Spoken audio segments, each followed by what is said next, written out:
चरणों में होने वाले लोकसभा चुनाव 2024 के चौथे चरण में आज सोमवार को 10 राज्यों की 96 सीटों पर वोटिंग चल रही है। इस चरण में 1717 उम्मीदवार चुनावी मैदान में अपनी किस्मत आजमा रहे हैं, जिनकी किस्मत का फैसला मतदाताओं के हाथ में है। लोकसभा चुनाव के लिए आज चौथे चरण का मतदान हो रहा है। AIMIM अध्यक्ष और हैदराबाद लोकसभा सीट से उम्मीदवार असदुद्दीन ओवैसी ने अपना वोट डाला और भाजपा पर कटाक्ष कर ओवैसी ने कहा कि मैं भारतीय राष्ट्रवाद का चेहरा हूं। मोदी सरकार ने आर्मी में अग्निवीर योजना को लागू किया। अगर इस बार फिर मोदी सरकार आई तो BSF, CRPF, SSB, RPF में भी ऐसी ही योजना लागू हो जाएगी। लोकसभा चुनाव के लिए चौथे चरण का मतदान हो रहा है। आज 10 राज्यों की 96 सीटों पर वोटिंग जारी है। इस बीच सभी पार्टियों की नजरें अपनी चुनावी सीटों पर टिकी हुई हैं।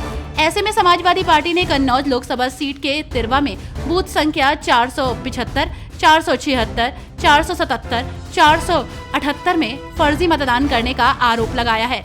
साथ ही उन्होंने कहा कि भाजपा के चेयरमैन समेत कई कार्यकर्ता बूथ के अंदर घुसकर फर्जी मतदान कर रहे हैं।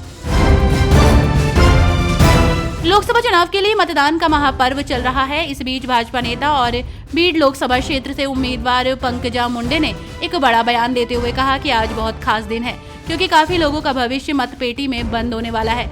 ऐसे में लोगों से मेरी अपील है कि ज्यादा से ज्यादा मतदान करें, क्योंकि आपका एक वोट बेहद ही जरूरी है।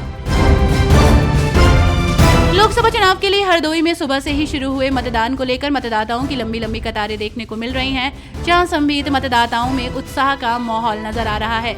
आपको बता दें कि शहरी क्षेत्रों में मतदान केंद्रों पर भले ही ज्यादा भीड़ ना दिखाई दे रही हो, लेकिन ग्रामीण क्षेत्रों में मतदान केंद्रों पर मतदाताओं की जबरदस्त भीड़ नजर आ रही है। लोकसभा चुनाव के लिए हो रहे चौथे चरण के मतदान के लिए उत्तर प्रदेश के मुख्यमंत्री योगी आदित्यनाथ ने लोगों से मतदान करने की अपील की है।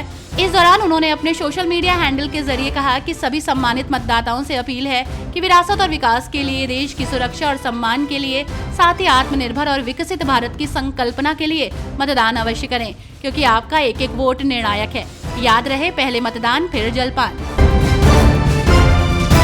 कर्नाटक के चर्चित सेक्स स्कैंडल केस की एक पीड़िता ने आगे आकर JDS से सस्पेंड नेता प्रज्वल रेवन्ना और उनके पिता HD रेवन्ना पर गंभीर आरोप लगाते हुए कहा कि प्रज्वल ने 4 से 5 साल पहले अपने बेंगलुरु स्थित आवास पर उसकी मां के साथ रेप किया था। मेरा भी यौन शोषण किया गया था। विशेष जांच दल के सूत्रों के मुताबिक पीड़ित युवती की पहचान गुप्त रखी गई है, क्योंकि उसने घटनाओं का जिक्र करते हुए आरोपी प्रज्वल के खिलाफ विस्तृत बयान दर्ज कराए हैं। कांग्रेस के वरिष्ठ नेता शशि थरूर के दूसरी पार्टियों को लेकर दिए गए बयान ने सियासी हलचल मचा दी है। आपको बता दें कि शशि थरूर ने छोटी पार्टियों के कांग्रेस में संभावित विलय पर कुछ लोगों के विचारों से सहमति व्यक्त कर कहा कि जहां तक छोटी पार्टियों के कांग्रेस के साथ गठबंधन या विलय का सवाल है, ऐसे में मुझे लगता है कि अगर विचारधारा एक ही है तो अलग होने की क्या जरूरत है।